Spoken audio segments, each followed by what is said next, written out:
El texto que acabamos de leer, nosotros analizábamos la semana pasada, muchas veces es tratado con cierto tono místico, con cierto tono, como si de alguna manera, y a pesar que hay varios debates, obviamente aquí podríamos entrar en los debates de las posturas que el pastor Jonathan ya nos explicó muy bien respecto a quién es esa roca de la que está hablando Jesús específicamente. No nos vamos a centrar tanto en eso. Pero sí hay un elemento sobre la confesión de Pedro. La confesión de Pedro muchas veces suele ser vista como una especie de revelación instantánea puesta por Dios sin ningún tipo de contexto, sin ningún tipo de antesala. Nosotros iniciamos la semana antepasada dándonos cuenta que la palabra de Dios nos enseña ampliamente desde la escritura del Antiguo Testamento a través del ejemplo de Israel, que es un tipo del pueblo de Dios, nos muestra cómo este pueblo de Dios es una simiente escogida. Nos muestra cómo este pueblo de Dios es una asamblea de los santos. Nos muestra cómo este pueblo de Dios es una santa convocación. Dios llama a su pueblo santo. Veíamos que Dios se refiere a Israel como su hijo. El pueblo de Dios, por tanto, era visto, según lo que habíamos observado basados en el estudio que hicimos en Génesis 3:15, es visto como aquel pueblo que es la simiente de la mujer, que aplastará la cabeza a la simiente de la serpiente. Analizábamos que ese texto parece indicar fuertemente por la gramática del hebreo, parece implicar que está hablando de un singular, pero esa misma terminología luego se traslada al lenguaje del pacto y vemos nosotros que el Señor ha hecho un pacto y ha escogido un pueblo, como la arena del mar, como las estrellas del cielo. Pero también veíamos que en medio de este pueblo el Señor está permanentemente habitando.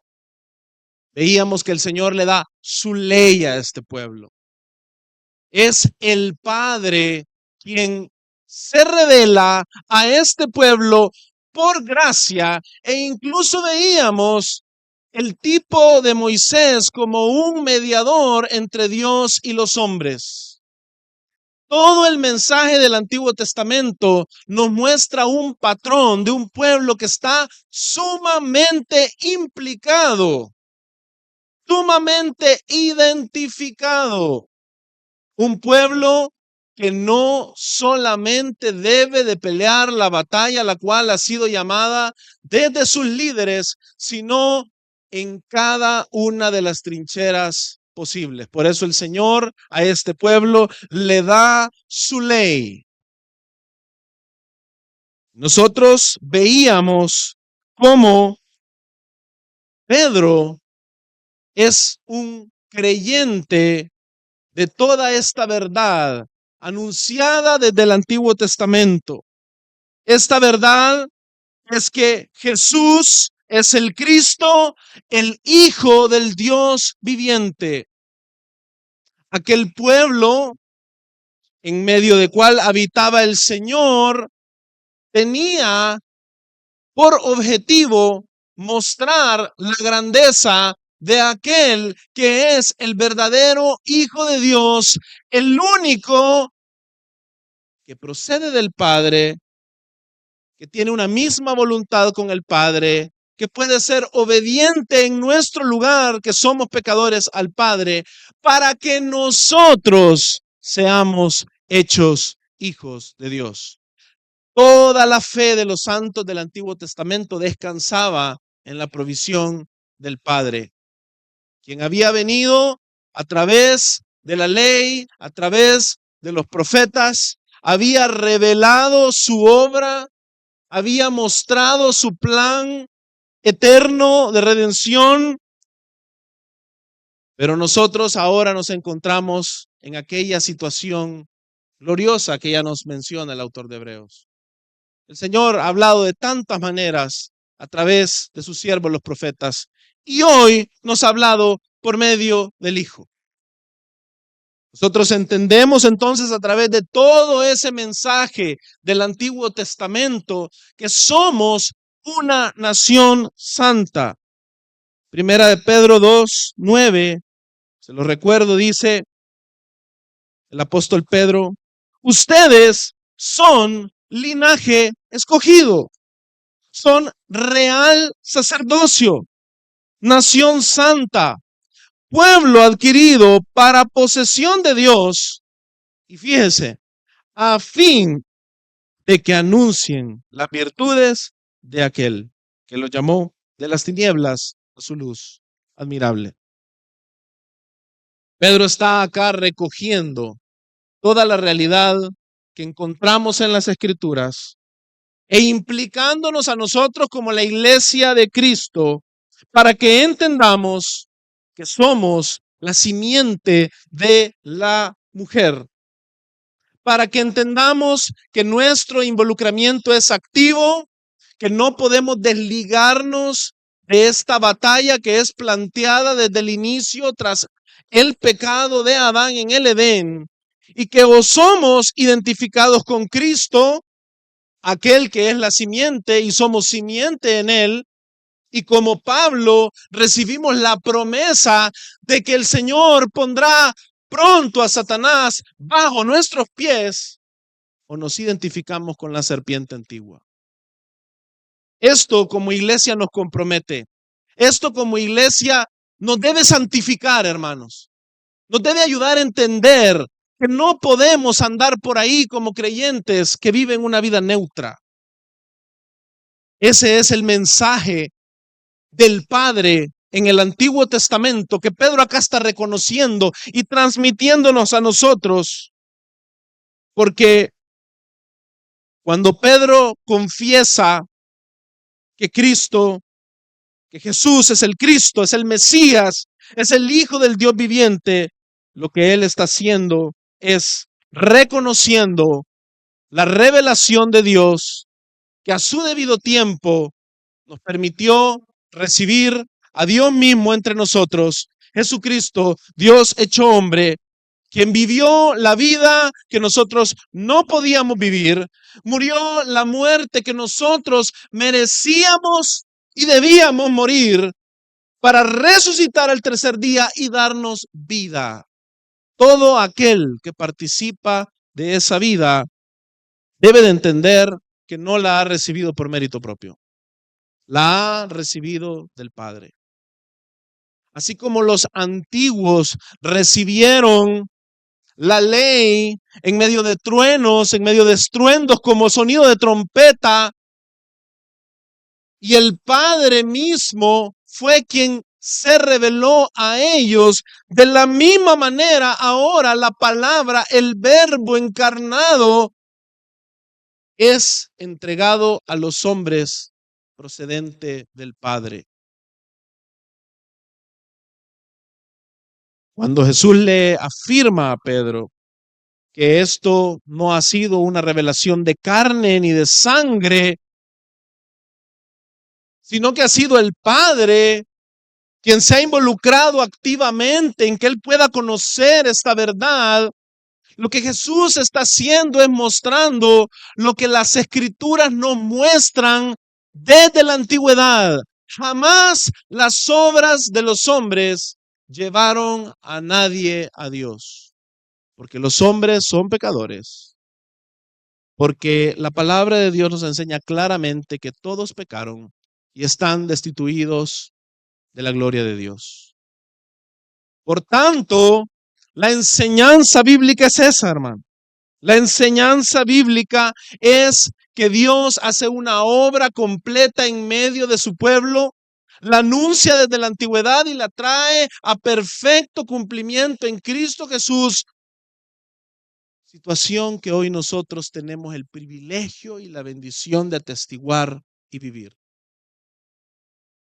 Cuando Pedro hace esta confesión, le es dada por el Padre. Y hablábamos sobre el hecho de que esta confesión de Jesús siendo el Cristo, el Hijo de Dios, dada por el Padre, no era otra cosa que la provisión misma del Padre de aquel que es la confesión encarnada, que es Cristo Jesús.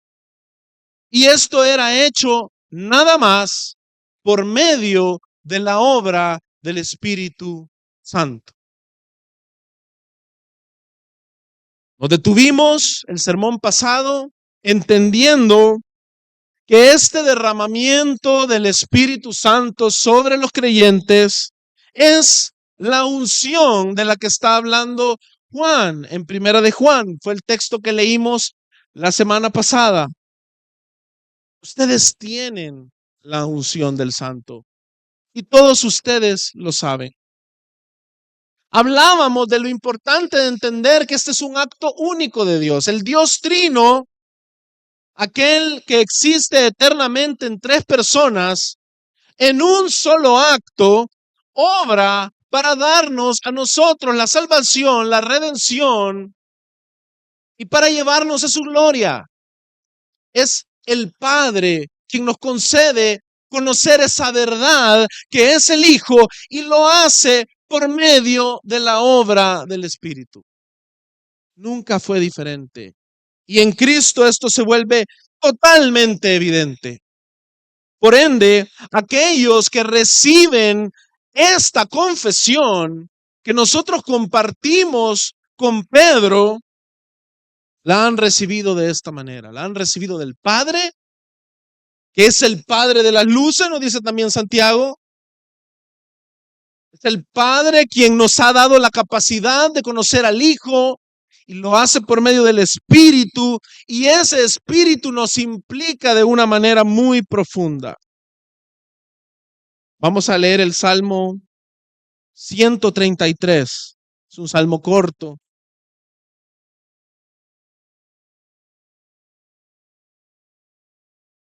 Pero es un salmo muy profundo.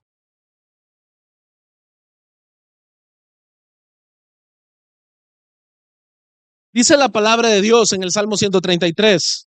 Miren cuán bueno y cuán agradable es que los hermanos habiten juntos en armonía. Ahora bien, voy a hacer esa pausa. Que los hermanos habiten juntos en armonía. Hay una necesidad de unidad, de unanimidad, como ese término que usted encuentra cuando la iglesia recibe el bautismo del Espíritu Santo en el día de Pentecostés.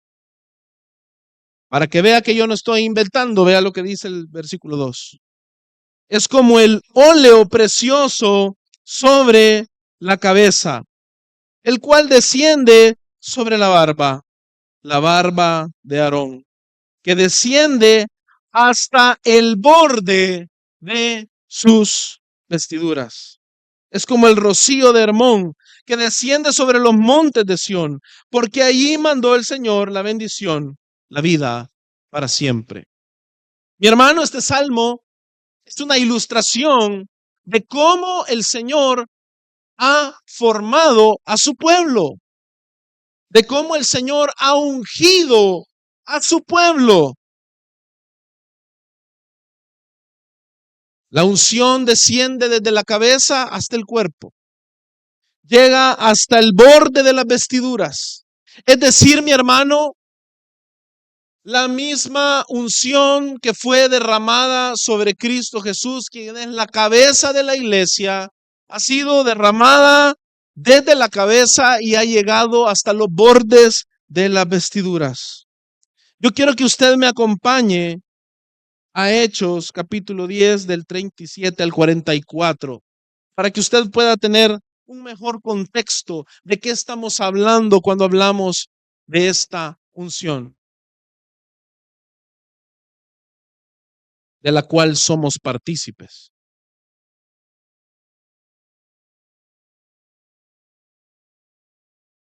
Dice la palabra de Dios en Hechos 10, del 37 al 44. Ustedes saben lo que ocurrió en toda Judea, comenzando desde Galilea, después del bautismo que Juan predicó, cómo Dios, ¿qué dice ahí? Ungió a Jesús de Nazaret con el Espíritu Santo y con poder, el cual anduvo haciendo bien y sanando a todos los oprimidos por el diablo, porque Dios estaba con él. Nosotros somos testigos de todas las cosas que hizo en la tierra de los judíos y en Jerusalén, y también le dieron muerte colgándolo en una cruz. Pero Dios lo resucitó al tercer día e hizo que se manifestara no a todo el pueblo, sino a los testigos que fueron escogidos de antemano por Dios. Es decir, a nosotros que comimos y bebimos con él después que resucitó de los muertos. Y nos mandó predicar al pueblo y testificar con toda solemnidad que este Jesús es el que Dios ha designado como juez de los vivos y de los muertos. De él dan testimonio todos los profetas de que por su nombre todo el que cree en él recibe el perdón de los pecados. Mientras Pedro aún hablaba estas palabras, el Espíritu Santo cayó sobre todos los que escuchaban el mensaje. Yo quiero que usted se dé cuenta que en medio de este testimonio en el cual lo primero que está siendo testificado es la unción de Jesús de Nazaret con el Espíritu Santo, la conclusión de este testimonio es que Pedro aún estaba hablando y gentiles reciben al Espíritu Santo. El Espíritu Santo desciende sobre ellos tras creer el testimonio que el Espíritu Santo había descendido sobre Cristo. Esto, mi hermano, no es casualidad. Esto, mi hermano, significa lo que todos los santos han recibido al creer en Cristo. En el libro de los Hechos estamos viendo una revelación progresiva. Estamos viendo que todavía el Señor está trasladando a creyentes del antiguo pacto, creyentes del Antiguo Testamento, y los está introduciendo a la fe en Cristo, y el Espíritu Santo está siendo derramado sobre todo aquel que cree en Cristo. ¿Y usted sabe por qué? Porque Cristo es el ungido y todo aquel que cree en Cristo recibe inmediatamente la unción con él. Por ende, toda la iglesia de Cristo, y si usted lee un versículo después, usted se va a dar cuenta que los judíos se maravillaban de que los gentiles también habían recibido el Espíritu.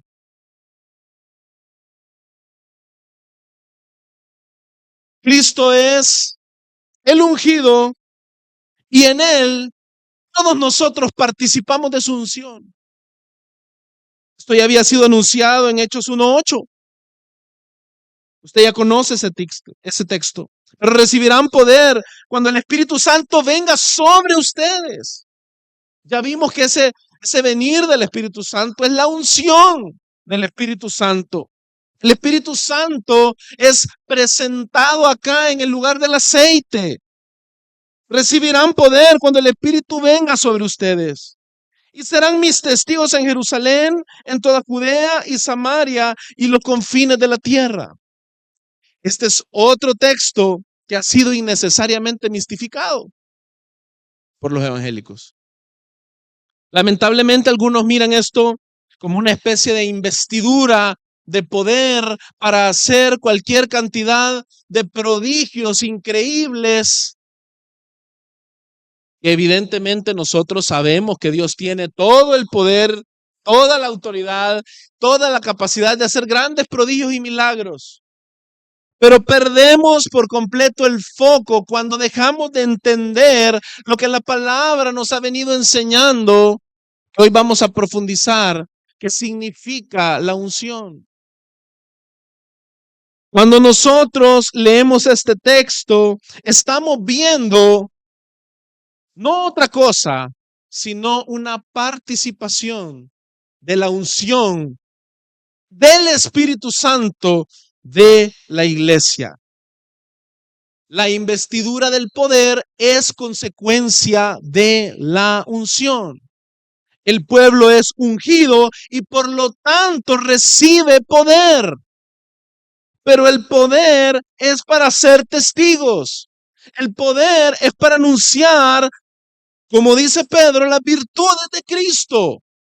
El poder no se trata de una especie de capacidad mística para llevar a cabo prodigios que los hombres puedan ver y maravillarse.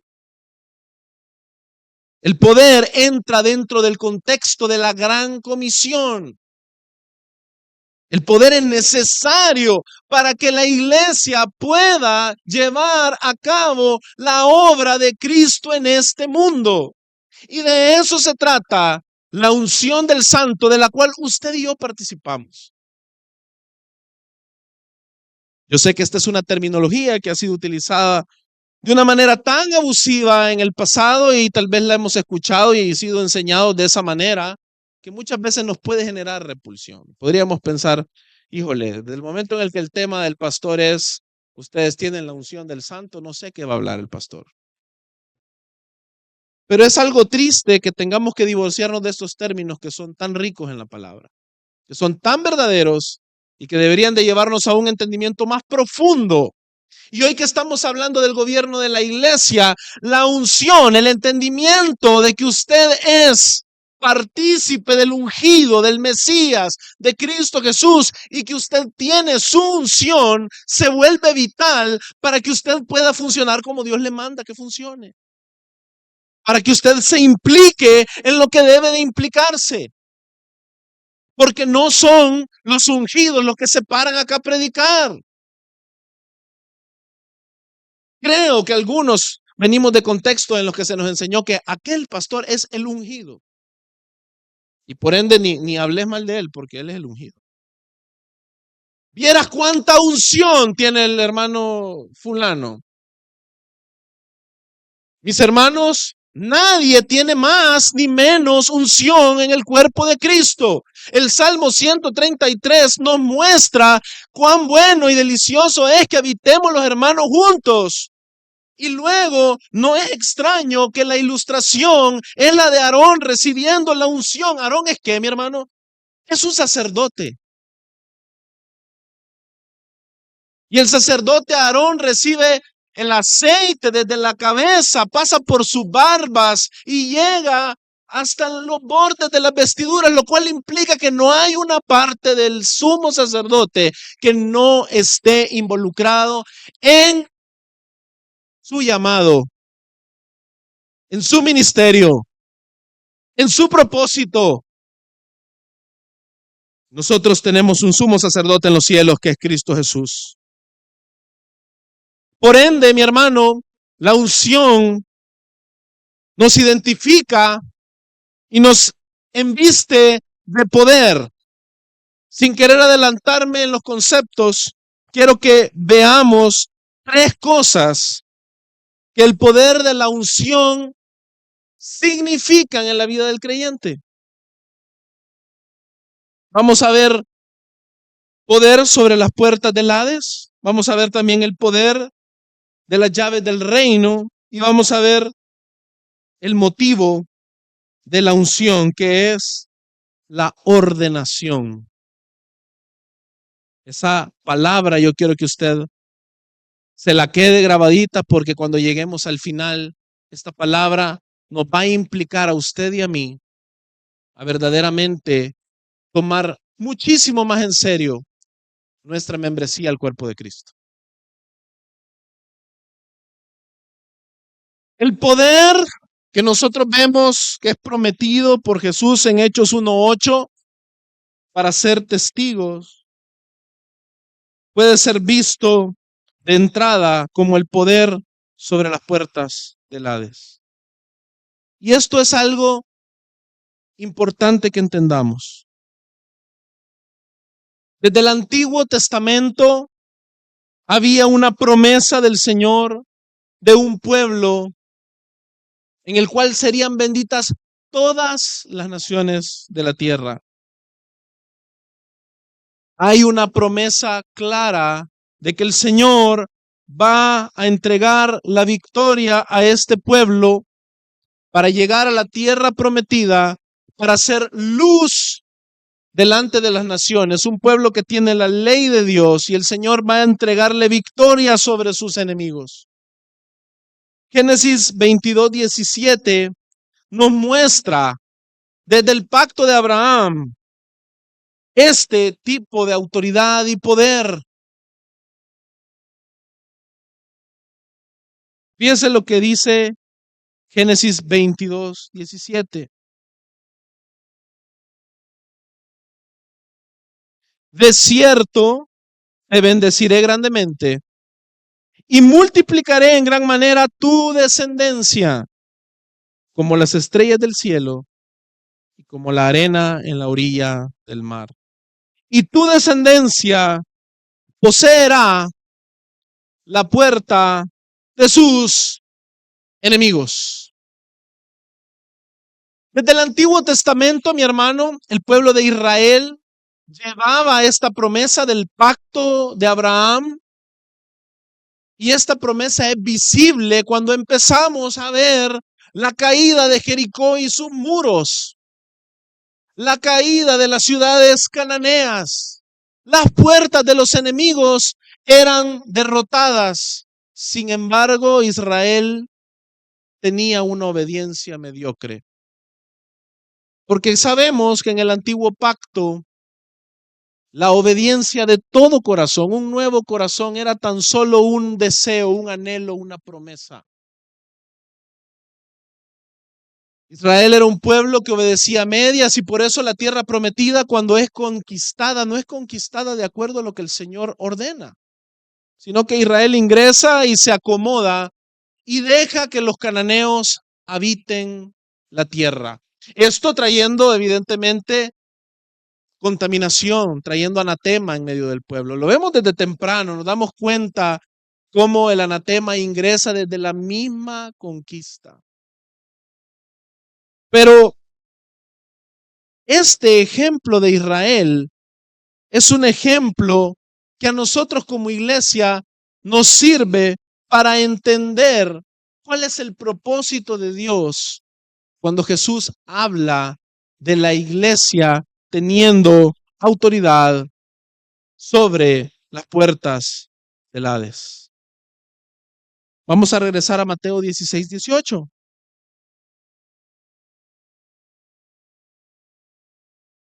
Si bien es cierto, mi hermano, Israel estaba peleando contra naciones o pueblos enemigos, malvados, pecadores, desconocedores de Dios, estos eran simplemente hombres. Esto era nada más un ejemplo, un tipo que apuntaba a una batalla mucho más trascendental que inicia desde Génesis.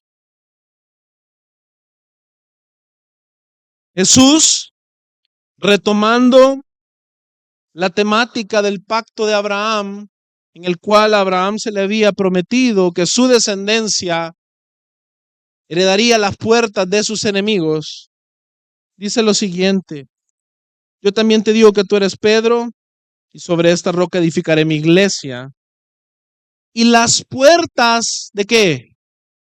Del Hades no prevalecerán contra ella. Debido a que Israel es un tipo de la iglesia y la iglesia es revelada en gloria con Cristo, nosotros ahora tenemos una verdad más trascendental de cuál es la verdadera batalla del pueblo de Dios. Y nuestra batalla, mi hermano, es una batalla contra el mismo Hades. Esta palabra Hades no es otra cosa que una traducción del Seol, del Antiguo Testamento, de la muerte, de la sepultura, del destino en condenación de todos aquellos hombres pecadores. Es la consecuencia del pecado. La caída del hombre le da poder al Hades sobre las almas de los pecadores. Y así como el Señor a Abraham y a Israel le había dado autoridad sobre las puertas de sus enemigos, Él estaba anunciando el tipo de autoridad que su pueblo llegaría a heredar en aquel Mesías prometido sobre el verdadero enemigo que ha vencido a todo aquel que no está en Cristo, que es la muerte. El Señor nos promete: las puertas del Hades no prevalecerán contra ella. Mis hermanos, muchas veces este tema de las puertas del Hades se nos ha sido ilustrado de una manera errónea. Acabamos de leer el origen de este concepto. Y el origen de este concepto no es otra cosa que las bendiciones del pacto de Dios a Abraham. Y usted debe de entender que las puertas de los enemigos se encuentran ¿en dónde? Nunca, mi hermano, las puertas de los enemigos vienen e invaden. No es esa la escena. Muchos piensan que este texto se trata de la iglesia siendo protegida de los embates del enemigo, siendo protegida de la invasión del Hades. El Hades está atacándonos. Déjeme decirle que bíblicamente eso no es acertado, no es correcto. Y tampoco lógicamente lo es. Las puertas se encuentran en la muralla de la ciudad enemiga. Cuando el Señor habla de las puertas de el Hades, la imagen que está siendo presentada es la iglesia en el mismo tipo de misión que Israel tenía sobre Canaán. Es decir, la iglesia debe de ir tras las puertas del Hades. Mi hermano, si a usted esto le parece extraño, vaya a revisar la Gran Comisión. Usted debe de entender que nosotros, como pueblo de Dios, hemos sido llamados a ir por todo el mundo y a ser discípulos. Mis hermanos, ese es el acto bélico más grande que puede haber en contra del Hades. Ahí donde la condenación por el pecado irrumpió, ahí el evangelio debe brillar. ¿Y quién cree usted que es el que debe de llevar ese anuncio? Lo vimos ya de boca de Pedro. ¿Quiénes somos nosotros? Somos verdaderamente ese linaje escogido. Somos verdaderamente ese real sacerdocio. Somos verdaderamente esa nación santa. Por ende, Pedro, tomando todo lo que se entiende de estos conceptos que la palabra nos ha enseñado y que hablamos hace 3 jueves, lo que hace Pedro es que toma estos conceptos y nos recuerda que el objetivo es anunciar las virtudes de Cristo. Mi hermano, en un mundo caído, eso es un acto bélico. En un mundo caído, el anunciar las virtudes de Cristo es una ofensa para el pecador. Mi hermano, sí, usted va a sufrir desprecios. Usted va a sufrir humillaciones.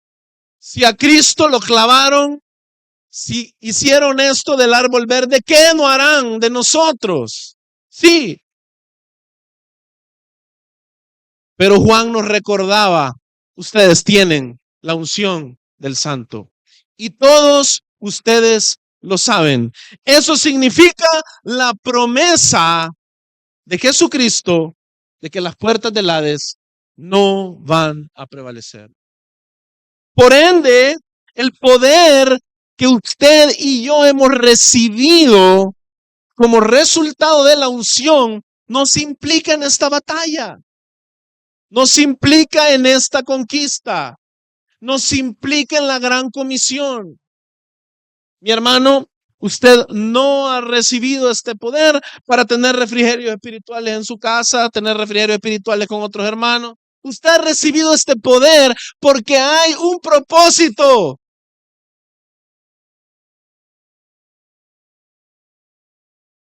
Y este poder, mi hermano, se manifiesta en vidas transformadas.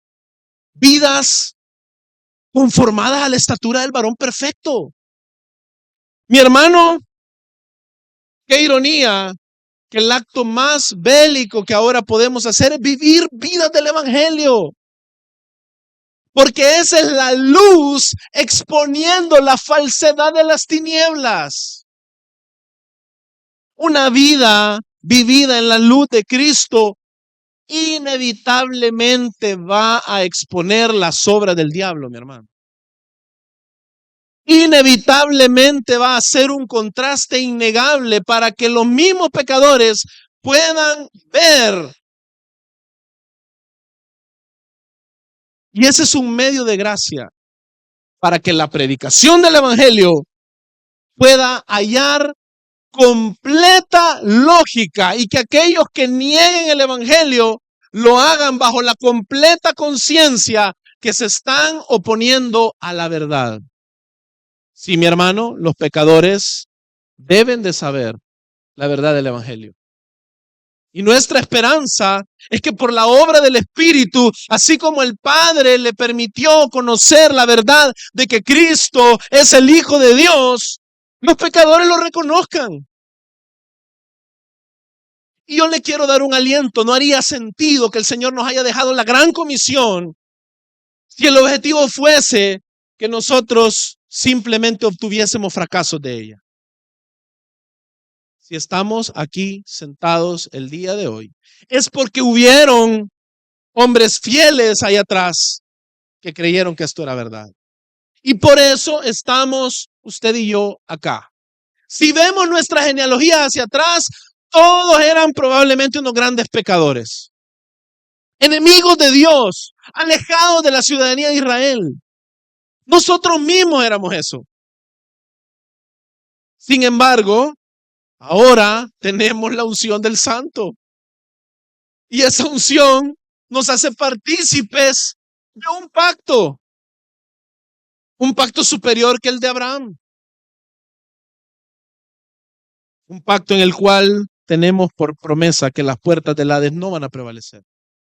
Por ende, usted, mi hermano, ha recibido ese poder de parte del Espíritu para poder testificar.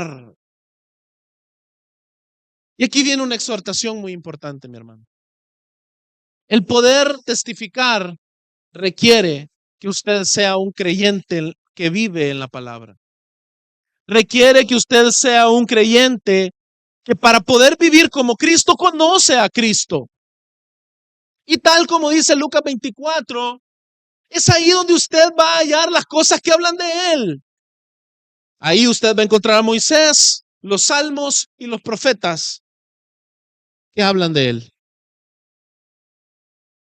Todo creyente, mi hermano, no solo los pastores. No, esa noción de que los pastores son los que se tienen que capacitar y conocer la palabra y nosotros venimos acá y absorbemos lo que el pastor está predicando. Mi hermano, todos nosotros somos llamados a ser personas que viven en la palabra, que se nutren de la palabra y que luego la viven. Y la viven con ese nuevo corazón que ya discutimos hace un par de jueves. Porque esa unción del Espíritu implica que nos ha sido dado un nuevo corazón. Si ustedes recuerdan, lo vimos la semana pasada. Esto es vital entenderlo, mi hermano, porque no hay cristianismo fuera de esta realidad. No hay fe cristiana fuera de la realidad que usted se debe de implicar en la guerra contra las puertas del Hades. No puede usted hacer guerra contra las puertas del Hades si usted no es un hijo de Dios. Y esa terminología, ya lo vimos el jueves pasado, Juan 1:12. A todos los que le recibieron, a los que creen en su nombre, se les dio potestad de ser hechos hijos de Dios. Fíjense bien, esa terminología es una implicación, es una unión a la persona de Cristo, quien es el Hijo de Dios. Por ende, la potestad de ser hechos hijos de Dios nunca está vacía. Cristo vino a rescatar a los pecadores. El Hijo de Dios se manifestó para esto, para deshacer las obras del diablo. ¿Y usted qué cree que ahora se manifiesta en los hijos de Dios el Señor? ¿Para qué propósito? Para lo mismo. Tu diario vivir debe de ser un constante deshacer las obras del diablo. Su vida individual debe de ser una constante en santificación en la cual las obras del diablo son deshechas. Y luego en comunidad, porque no existe cristianismo fuera de la comunidad, como veíamos desde el primer sermón, veíamos a David hablando de ti será mi alabanza en medio de la congregación. No hay otra cosa, no hay alabanza fuera de la congregación. Y usted, al hacer guerra de esta manera, en su mismo diario vivir, usted también está volviéndose un agente por medio del poder del Espíritu santificador para los demás hermanos. Cuando usted es santificado, cuando usted recibe convicción de pecado, cuando usted viene a la palabra y encuentra la ley del Señor que nos dice que es perfecta, usted no solamente va a poder quitar la viga de su ojo, sino que también después va a poder ayudar a su hermano a remover la paja de su ojo.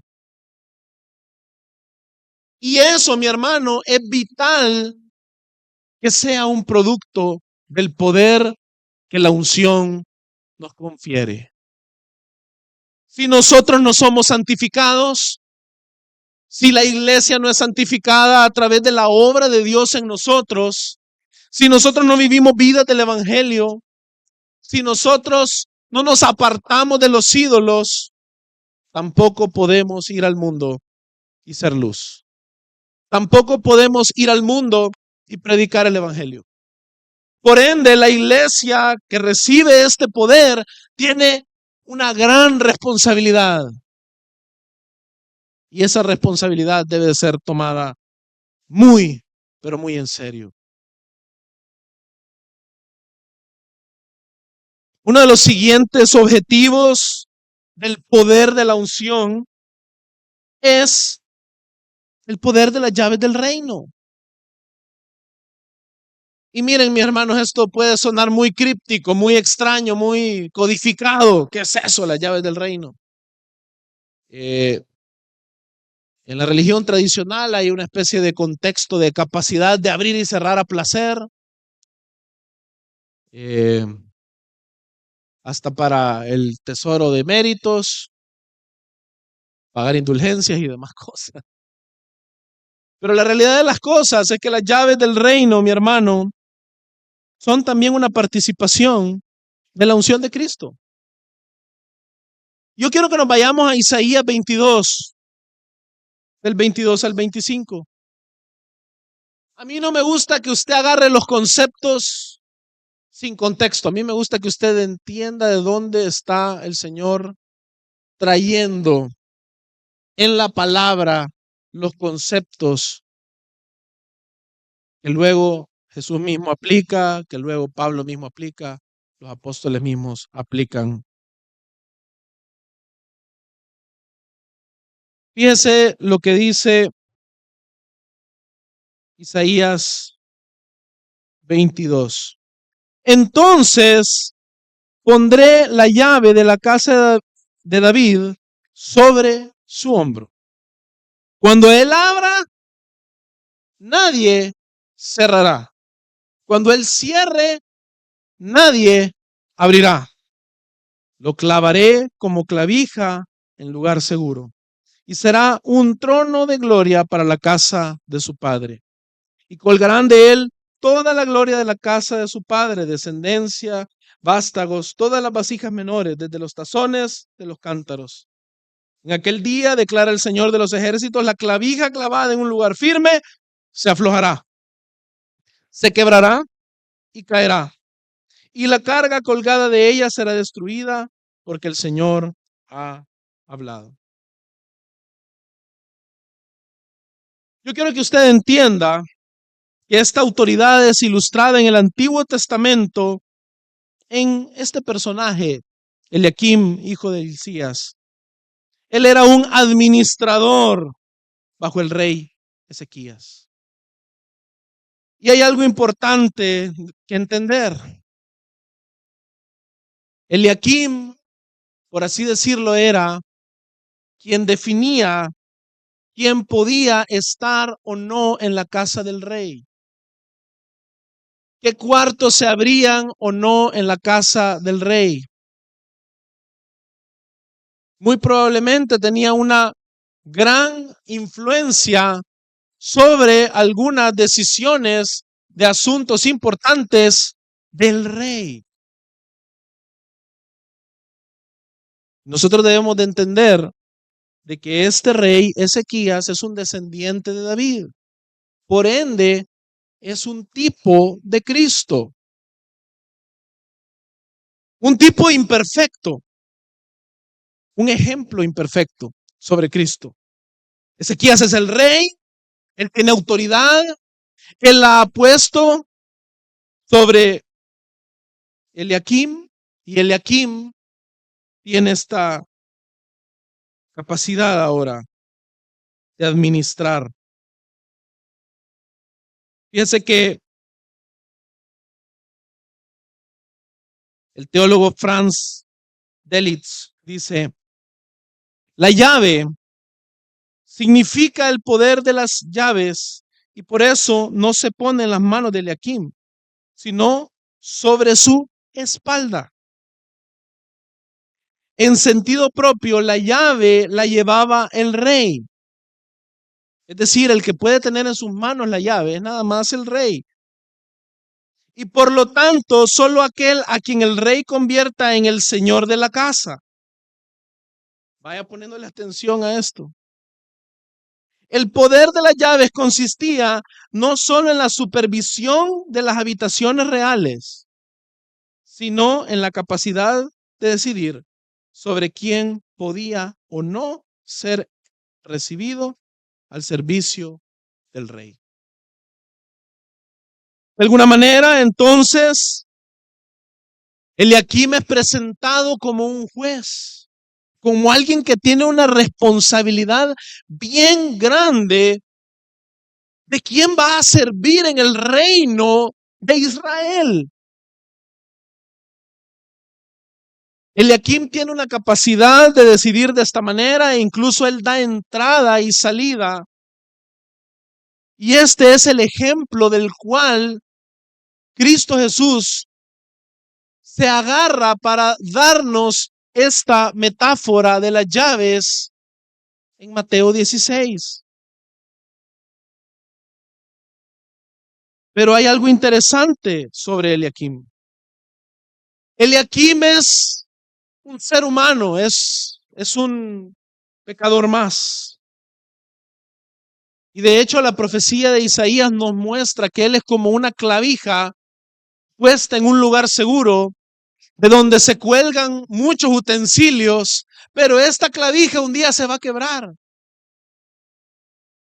Y esto es porque realmente, muy probablemente, muchos de los familiares de Eliaquim, muchos de los allegados de Eliaquim, amigos, buscaban tener influencia en la casa del rey y se colgaban de esta clavija, pero esta era una clavija insuficiente, insegura, que un día se iba a quebrar.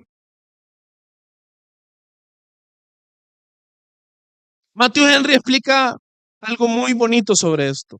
Dice Matthew Henry, en las casas orientales se ponían en los muros hileras de largas estacas. Y creo que hoy en día hay un equivalente. Si usted tiene uno de esos artículos que uno cuelga en la pared para poner las llaves, imagínese eso. De estas se colgaban las cosas móviles y los utensilios.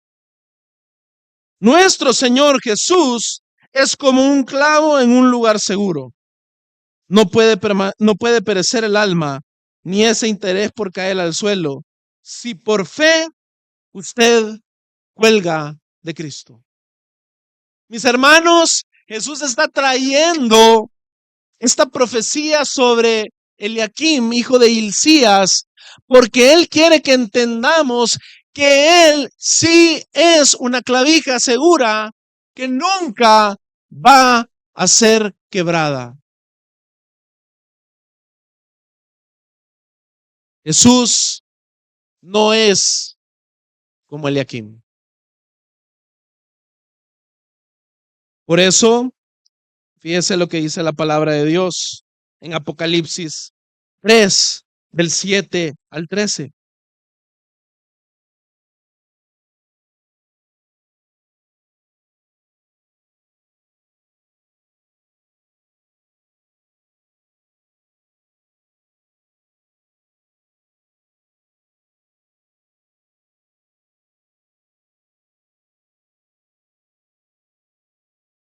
Fíjense lo que dice la palabra de Dios. Escribe al ángel de la iglesia de Filadelfia, el santo, el verdadero, el que tiene la llave de David.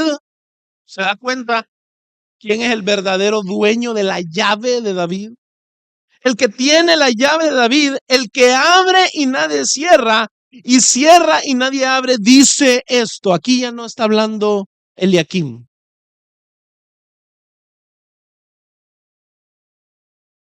Yo conozco tus obras, por tanto he puesto delante de ti una puerta abierta que nadie puede cerrar.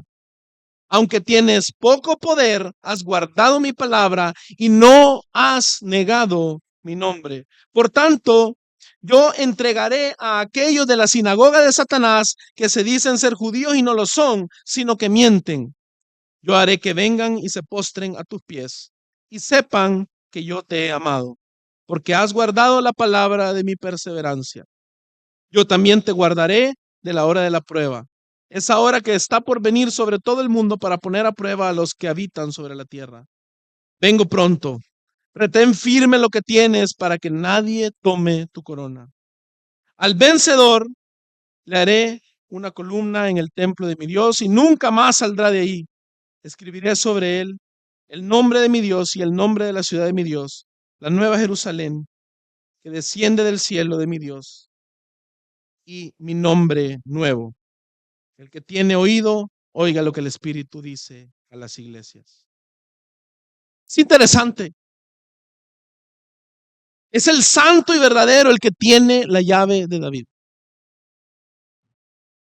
El santo y verdadero no es otro que nuestro Señor Jesucristo. Y nosotros sabemos que el Señor Jesucristo es quien nos dice, quien le dice a Pedro, yo te daré las llaves del reino.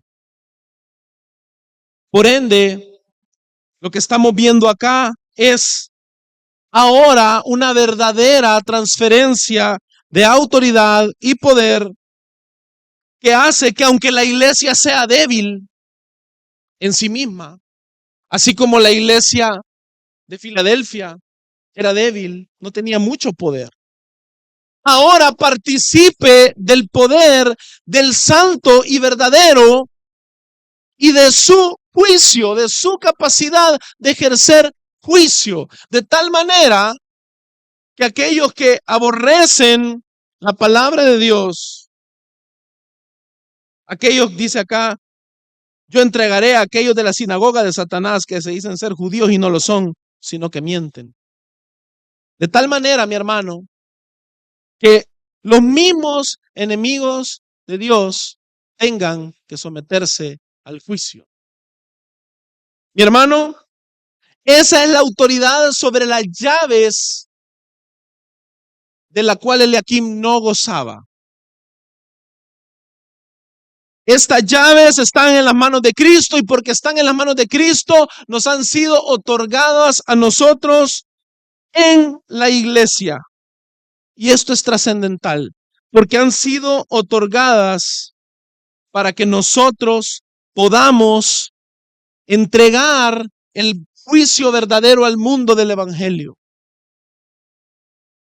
El evangelio, mi hermano, no es otra cosa que esa puerta abierta que nadie puede cerrar, que acabamos de ver en Apocalipsis capítulo 3.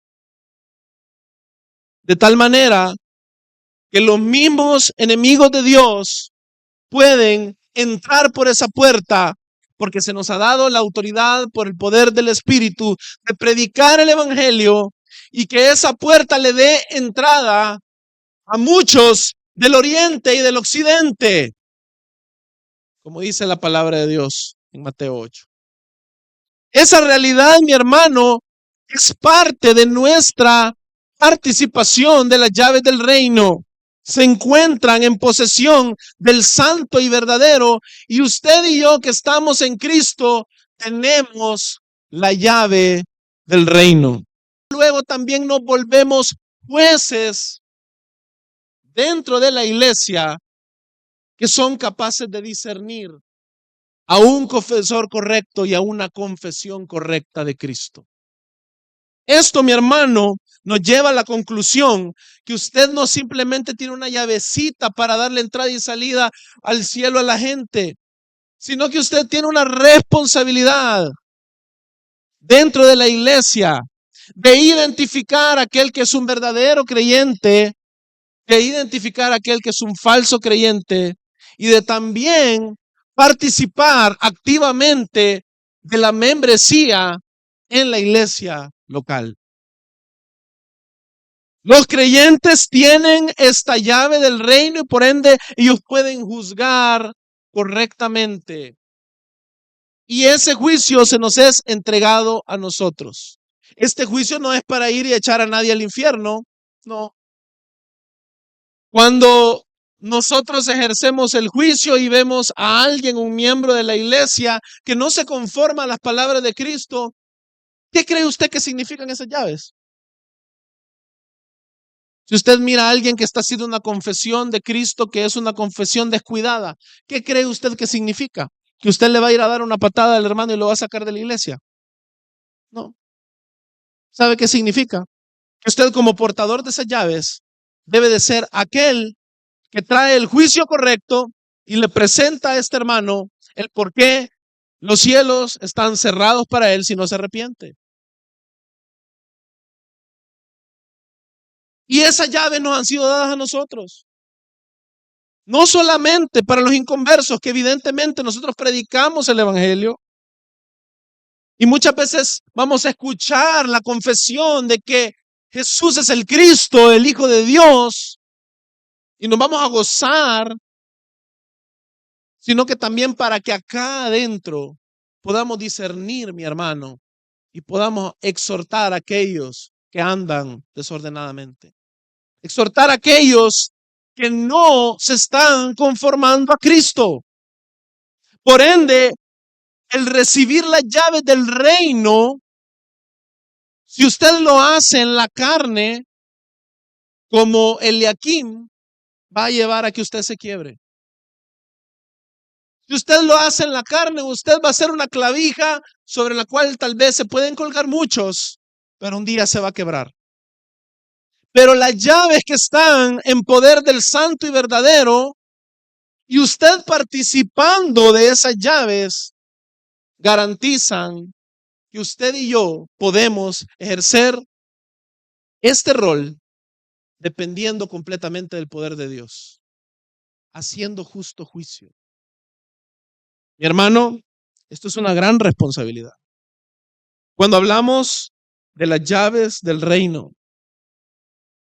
de atar en los cielos y que estas cosas sean atadas en la tierra. El pastor Jonathan lo explicaba muy bien. No se trata de venir y nosotros hacer que cosas cambien en los cielos. De nosotros venir y tener una especie de capacidad de hacer que de alguna manera alguien entre al cielo aún sin una fe y una confesión correcta. No, no se trata de eso. El tener estas llaves implica que usted tiene una comunión con Dios tan grande que es certero que lo que es atado en los cielos va a ser también atado en la tierra. Eso implica que usted está unido en un mismo sentir. ¿Adivine con quién? Con el santo y verdadero, el que tiene las llaves del reino. Por ende, mi hermano, usted como ungido del Señor, como ungido en Cristo, tiene estas llaves y tiene una gran responsabilidad. Cuidar del hecho de que en la iglesia los confesores sean verdaderos y genuinos confesores de la verdad del evangelio. Y eso, mi hermano, es un cuidado de la grey. Eso, mi hermano, es un rol de gobierno y por eso requiere poder. ¿A qué quiero llegar con esto? Usted, mi hermano, tiene una gran responsabilidad. Usted no es pastor, usted no es líder, pero a usted se le ha sido conferida en Cristo las llaves del reino. Usted ya no puede ver esto como poca cosa. Y usted no quiere tener la fragilidad de Eliakim que un día se quebró. Usted quiere que esta responsabilidad descanse en Cristo. Y esto implica la necesidad de depender de Cristo por el poder del Espíritu. Por ende, el ejercicio de estas llaves del reino que ya vimos nosotros finalmente se lleva a cabo de una manera práctica en la iglesia mediante los sacramentos, mediante la cena del Señor, mediante el bautismo. Cuando nosotros bautizamos a un hermano, estamos haciendo una participación de la muerte de Cristo y de la resurrección con Él, una nueva vida, un nuevo cruce del Jordán, una entrada a la asamblea de los santos, a la tierra prometida. Cuando hacemos eso, nosotros estamos haciendo un acto consciente como iglesia de que este hermano se está uniendo para ser parte del cuerpo de Cristo y no simplemente miembro nominal de un grupo social. Y eso, mi hermano, no es responsabilidad solamente de los pastores. No se trata de que acá yo lo quiero empoderar para que usted se vuelva verdugo y a los que son prospectos a miembros los ande persiguiendo y nos ponga el dedo y los echemos. No, mi hermano. Esto se trata de que seamos todos responsables y que todos vengamos y estemos constantemente evaluando la confesión del uno y del otro. Porque si nuestra confesión no se compagina con nuestra vida, nosotros no estamos así de ninguna manera unidos a Cristo.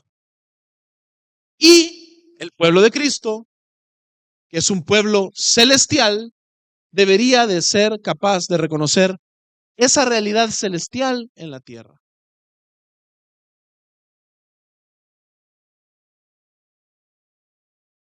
Y otro motivo importantísimo del poder de la unción, mi hermano, y esto quiero que usted se lo lleve en mente porque esto le va a dar sentido a todo esto que hemos hablado, es que la unción es presentada en toda la Escritura como una ordenación. En la Escritura, toda unción tenía que ver, primero que nada, con los sacerdotes. Segundo, con los reyes. Tercero, con los profetas. Si usted creía que usted no tenía ningún tipo de ordenación sacerdotal, a la luz de lo que hemos estudiado en los últimos jueves, usted está muy equivocado. Primera de Reyes 19, del 14 al 18. Yo quiero que usted vea esta situación tan hermosa en la cual se encuentra Elías luego de haber matado a los profetas de Baal. Elías había sido amenazado por Jezabel, quien había jurado que iba a matar a Elías. Y literalmente se ha ido a esconder. Fíjense lo que responde Elías al Señor. Entonces él respondió: he tenido mucho celo por el Señor, Dios de los ejércitos, porque los israelitas han abandonado tu pacto, han derribado tus altares y han matado a espada a tus profetas. He quedado yo solo y buscan mi vida para quitármela. Y el Señor le dijo: ve, regresa por tu camino al desierto de Damasco, y cuando haya llegado, ungirás a Hazael por rey de Aram, y a Jehú, hijo de Nimsi, ungirás por rey sobre Israel, y a Eliseo, hijo de Safat, de Abel Meola, ungirás por profeta en tu lugar. Al que escape de la espada de Hazael, Jehú lo matará. Y al que escape de la espada de Jehú, Eliseo lo matará. Pero dejaré 7,000 en Israel, todas las rodillas que no se han doblado ante Baal y toda boca que no lo ha besado. Yo quiero que usted vea algo bien importante. En este punto, Elías es una especie de Eliakim que se ha quebrado. No ha soportado la carga y él está en la carne peleando, de tal manera que él está distorsionado de cómo él puede continuar su labor profética, porque Israel ha abandonado el pacto y han matado a espada a los profetas del Señor, y él tiene la realidad distorsionada al punto de decir: he quedado yo solo. Esta es la visión, mi hermano, de un creyente que no está dependiendo del Espíritu.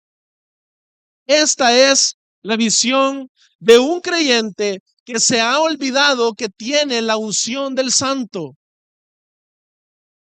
y que ha recibido poder ahora que el Espíritu Santo ha sido enviado sobre nosotros. ¿Cuál es la respuesta del Señor a esta incredulidad? La respuesta del Señor, ¿sabe cuál es? Presentar a 3 ungidos. Y estos 3 ungidos obran con poder sobre el enemigo. Estos 3 hombres han sido ordenados con el propósito de Dios del avance de la obra de la redención. No tenemos tiempo para cubrir la relevancia histórica de estos 3 hombres. Pero sin esta unción que Dios le manda a impartir a Elías sobre Hazael, sobre Jehú y sobre Eliseo, el plan de la redención no hubiese sido posible. El pueblo de Dios hubiese sido exterminado. La palabra de Dios no hubiese continuado. Estas 3 unciones tan solo representan el tipo de autoridad que ahora nos ha sido conferida a nosotros, que en Cristo hemos sido ordenados como sacerdotes, como reyes y como profetas. Y yo quiero, mi hermano, que usted lo entienda. Usted ha sido ungido de esa manera y ha sido ungido porque usted participa de la unción de Cristo, quien es más grande que Hazael, quien es más grande que Jehú, quien es más grande que Eliseo. Y si Dios hizo su obra a través de estos pecadores que acabamos de ver, que el Señor mandó a ungir a Elías para darle autoridad, para darle poder, ¿cuánto más cree usted que significa que usted participa de la unción de Cristo, el Hijo de Dios, el sumo sacerdote en los cielos, aquel que fue exaltado a un trono más alto que el de David, y aquel profeta final por quien nos ha hablado el Señor, que es el Hijo? Mi hermano, entender que usted participa de esa unción lo debe de hacer entender que usted ha sido ordenado por el poder de Dios para cumplir los propósitos de Dios en la tierra. Literalmente, usted ha sido ordenado como un sacerdote. Sí. ¿Por qué? Porque si usted está en Cristo, usted también participa de su sacerdocio. Mi hermano, usted ha sido ordenado, ha recibido el aceite del Espíritu como rey. Uy, ¿qué es eso? ¿Qué está diciendo el pastor Carlos? ¿Está hablando de prosperidad? No, le estoy hablando de la unción del Rey Jesucristo, que nos hizo sentar en los lugares celestiales. Por ende, usted tiene esa unción y usted debe de participar como un rey dentro del reino de Dios.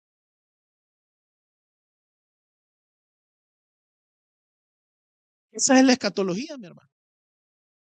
Y vi tronos, y a los que se sentaron se les dio la autoridad de juzgar. ¿Qué le dice Pablo a los corintios? ¿Cómo están llevando ustedes las cosas a los tribunales de hombres? ¿No saben que ustedes van a juzgar a los ángeles? Mi hermano, créalo o no, Cristo es el Rey exaltado en majestad y Él nos hizo sentar en los lugares celestiales con Él.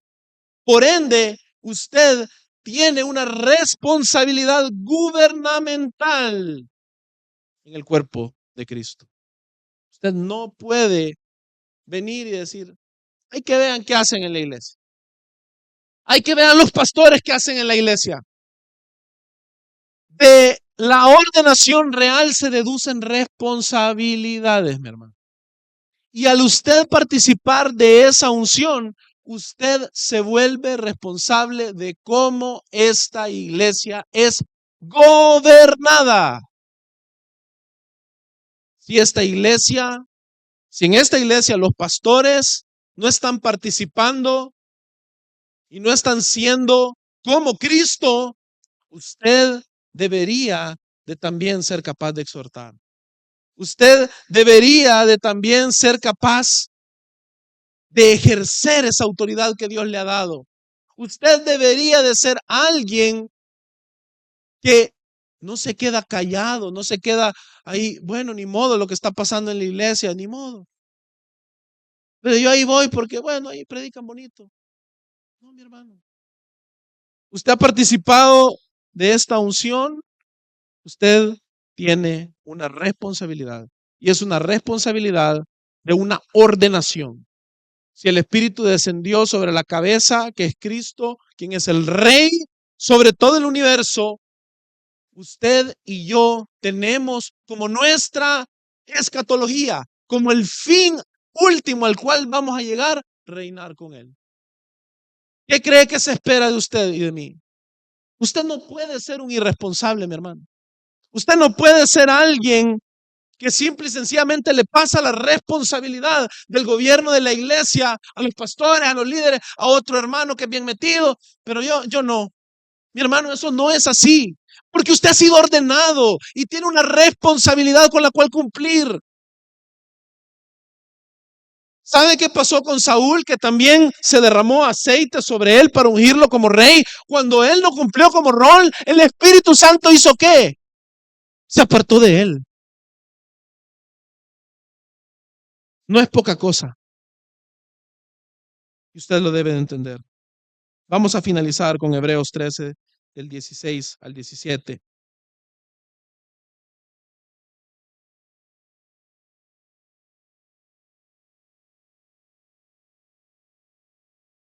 Fíjense lo que dice la palabra del Señor. Y no se olviden ustedes de hacer bien y de la ayuda mutua, porque de tales sacrificios se agrada Dios. Solo después de eso dice, obedezcan a sus pastores y sujétense a ellos, porque ellos velan por sus almas como quienes han de dar cuenta. Permítanles que lo hagan con alegría y no quejándose, porque eso no sería provechoso para ustedes.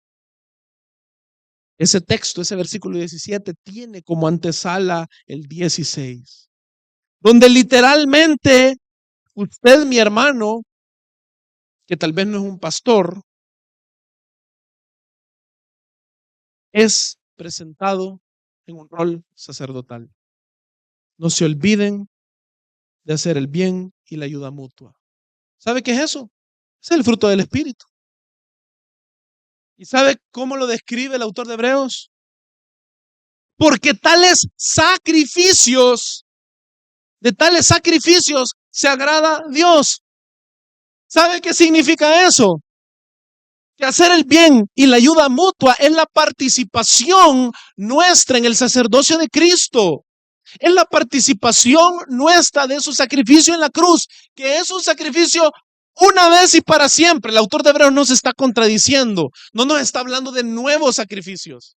Nos está diciendo que el hacer el bien y la ayuda mutua son sacrificios que agradan a Dios por el simple y sencillo hecho que nosotros somos receptores del sacrificio perfecto del sumo sacerdote Jesucristo, y nosotros como sacerdotes presentamos ese fruto del Espíritu como un sacrificio agradable a Dios. Usted es un sacerdote, y como sacerdote del Señor, en ese contexto, el Señor le llama a usted a obedecer a sus pastores. No le está hablando a gente laica, que no tiene nada que ver, que no está involucrada, que es neutra. No, le está hablando a sacerdotes que ofrecen sacrificios, que participan del sacrificio de Cristo y que lo hacen a través de vidas fructíferas. Ellos son los que deben obedecer a los pastores. Ellos son los que deben sujetarse a los pastores, entendiendo que estos son pastores que velan por las almas, como quienes han de dar cuenta. Mi hermano, un pueblo de Dios en el cual no hay un entendimiento de que todos han sido ungidos como sacerdotes, que todos han sido ungidos con la unción real y que todos han sido ungidos como profetas delante del Señor. En una iglesia de ese tipo, lo que va a haber es que en vez de pastores van a florecer los lobos. ¿Por qué? Porque es una iglesia que no va a ser capaz de identificar a aquellos que entienden que van a dar cuentas. No van a saber identificar a aquellos pastores que velan por las almas, que tienen genuino interés por las almas de los pecadores que han venido a Cristo y que están pastoreándoles en amor. Una congregación que no entiende esta realidad de la unción que tienen, no va a ser una congregación que va a tener unos pastores a los cuales se les pueda permitir que guíen, que velen por ellos. Imagínense este mandato: permítanle que lo hagan con alegría y no quejándose, porque eso no sería provechoso para ustedes. ¿Cuál es la garantía de que va a ser provechoso que los pastores cuiden de las ovejas, que las ovejas se sometan, se sujeten a los pastores? ¿Sabe qué es lo único que lo va a hacer provechoso? Que estos pastores estén sometidos a Cristo y que participen de su unción de la misma manera en la que todos los miembros entienden y participan de la ordenación sacerdotal, real y profética que han recibido. Es decir, todos somos el cuerpo de Cristo. Y los pastores que han sido puestos para guiar, que han sido puestos para pastorear en amor, cuidar, velar las almas, están ahí nada más como aquellos hombres que el Señor ha levantado como ejemplos, como Cristo, pero no como seres superiores que deben de gobernar por sí solos la iglesia. Mi hermano, una iglesia que va a tener pastores piadosos es una iglesia que participa, toda ella, todo el pueblo de Cristo. Yo quiero, mi hermano, que usted entienda que si usted ha recibido la unción, que si usted ha recibido poder por medio del Espíritu Santo, usted debe ser parte activa del gobierno de la iglesia. Usted no puede desligarse. Usted ha sido ungido y usted no quiere ser desechado como Saúl. Vamos a orar. Dios te bendiga. Realmente es un privilegio para nosotros que puedas escuchar el mensaje de la palabra de Dios. Esperamos que Dios obre en tu vida grandemente a partir de lo que puedas escuchar y aprender a través de este sermón. Sin embargo, creemos que solo este sermón es insuficiente y no debería de suplantar por ningún motivo tu asistencia a una iglesia local. La iglesia local es el medio por el cual Dios obra en la vida de su pueblo. Te motivamos a que busques una iglesia sana donde congregarte o puedas contactarte con nosotros en nuestras redes sociales para que nos puedas visitar. Será un gusto poder servirte y que podamos juntos adorar a Dios en comunión con sus redimidos mientras aprendemos de su palabra. Que el Señor te bendiga.